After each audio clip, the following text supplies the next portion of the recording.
Salam sahabat Istabi, salam akal sehat. 2 bulan dari sekarang, sejarah besar akan ditorehkan oleh Republik Indonesia. Berdasarkan laporan Kompas.com, 8.000 prajurit TNI, sebuah jumlah yang sangat masif, hampir setara dengan 1 divisi penuh, akan meluncur ke Gaza, Palestina. Mereka tidak pergi sebagai penonton, mereka pergi sebagai bagian dari ISF, International Stabilization Force. Dan yang lebih membanggakan, Indonesia dipercaya menjadi wakil komandan pasukan multinasional ini. Mendengar berita ini, media sosial kita meledak. Banyak yang bertakbir, banyak yang mengepalkan tangan, membayangkan TNI kita akan berhadap-hadapan, mengangkat senjata tempur, dan memukul mundur pasukan Israel, IDF, dari tanah Gaza. Tapi, pertanyaan besarnya malam ini adalah pertanyaan akal sehat. Apakah pengiriman pasukan TNI ini bisa membuat Israel berhenti melakukan agresi? Jawabannya, iya dan tidak. Tidak jika Anda berpikir TNI akan melancarkan serangan militer ke Tel Aviv. Tapi iya jika Anda memahami strategi yang jauh lebih mematikan dari sekadar peluru, deterrence diplomasi, daya tangkal diplomatik. Pada video kali ini, Istabi akan menyiram euforia kita dengan air dingin realitas geopolitik. Kita akan bedah apa mandat sebenarnya dari ISF, mengapa Menlu RI menegaskan tidak ada operasi tempur, dan bagaimana 8.000 nyawa prajurit kita akan menjadi perisai hidup bagi rakyat Palestina. Untuk menjawab apakah TNI bisa menghentikan Israel, kita harus baca dulu buku panduan misi ini. Menteri Luar Negeri kita sudah menyatakan dengan sangat jelas dan tegas, pasukan ISF dari Indonesia tak akan melakukan operasi tempur. Tolong garis bawahi kata-kata itu.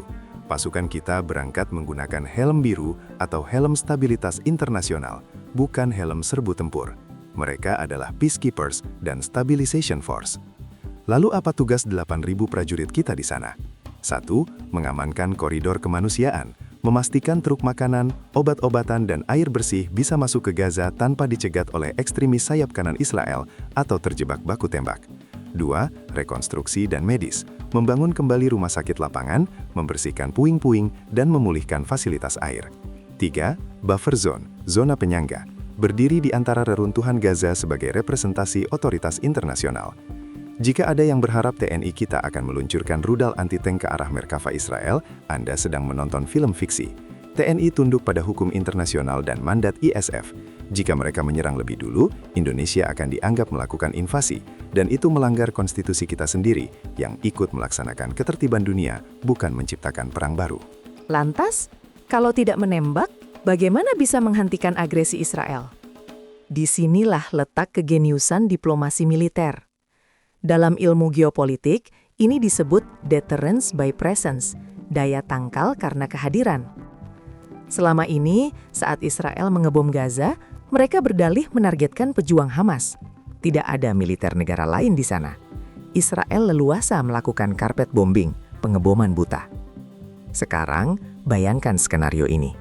Ada 8.000 tentara resmi dari Republik Indonesia, negara berpenduduk muslim terbesar di dunia, sekutu ekonomi banyak negara barat, ditambah pasukan dari negara ISF lainnya, berdiri tegak di fasilitas vital Gaza. Apakah IDF berani menjatuhkan bom seberat 2.000 pon di dekat kamp CSF? Apakah penembak jitu Israel berani menembak seorang tentara dengan bendera merah putih di lengannya? Jika sampai ada satu saja darah prajurit TNI atau ISF yang tumpah akibat serangan sengaja Israel, itu bukan lagi konflik Israel-Hamas. Itu adalah Israel versus komunitas internasional. Itu adalah deklarasi perang terhadap negara-negara pengirim pasukan. Israel sangat bergantung pada dukungan Amerika Serikat. AS tidak akan pernah mengizinkan Israel menyerang pasukan stabilitas internasional yang sah, karena itu akan menghancurkan tatanan hukum global. Jadi, TNI menghentikan Israel bukan dengan laras senapan, melainkan dengan menaruh biaya politik yang sangat mahal jika Israel berani menarik pelatuknya. Ada satu detail dari laporan Kompas yang tidak boleh kita lewatkan. Indonesia menjadi wakil komandan ISF. Ini bukan posisi titipan. Anggota DPR RI benar, ini butuh persiapan matang. Mengapa Indonesia dipilih duduk di kursi komando lapis kedua dari sebuah pasukan multinasional raksasa? Pertama, TNI punya track record, rekam jejak yang luar biasa di misi PBB, kontingen Garuda, sejak puluhan tahun lalu, dari Libanon, Kongo, hingga Bosnia. Prajurit kita terkenal bisa memenangkan hati rakyat lokal, winning hearts and minds. Mereka tidak arogan. Kedua, posisi wakil komandan ini memberikan Indonesia akses ke meja pengambilan keputusan strategis. Jika komandan ISF, biasanya dari negara barat atau timur tengah penyumbang dana besar, ingin membuat manuver yang merugikan rakyat Gaza, Jenderal Indonesia punya hak veto di lapangan untuk mengingatkan mandat awal. Kehadiran komando dari RI memastikan bahwa ISF tidak akan berubah menjadi alat penjaga kepentingan Israel, melainkan benar-benar menjadi pelindung rakyat sipil Palestina. Sahabat Istabi, apa yang kita bahas di video ini belum tentu terjadi di lapangan. Tapi kita berharap bahwa pasukan TNI bisa memberikan perubahan yang positif untuk rakyat Palestina. Menjawab pertanyaan awal, apakah pengiriman 8.000 TNI bisa membuat Israel berhenti melakukan agresi? Jawabannya adalah iya, secara asimetris. Kehadiran militer internasional yang masif dan terstruktur seperti ISF akan mengikat tangan dan mengunci jari telunjuk militer Israel. Israel tidak lagi berhadapan dengan milisi bersenjata ringan yang bersembunyi di terowongan. Mereka kini harus berhadapan dengan barisan militer reguler dari negara-negara berdaulat yang berdiri sebagai tameng hukum internasional. Kita patut bangga, tapi kita juga harus rasional. Doakan 8.000 putra-putri terbaik bangsa kita. Tugas mereka di Gaza bukan untuk membunuh, melainkan untuk memastikan tidak ada lagi nyawa rakyat tak berdosa yang terbunuh.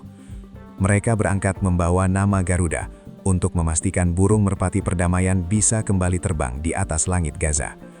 Saya Istabi, menganalisis tanpa emosi, berpijak pada fakta. Salam akal sehat.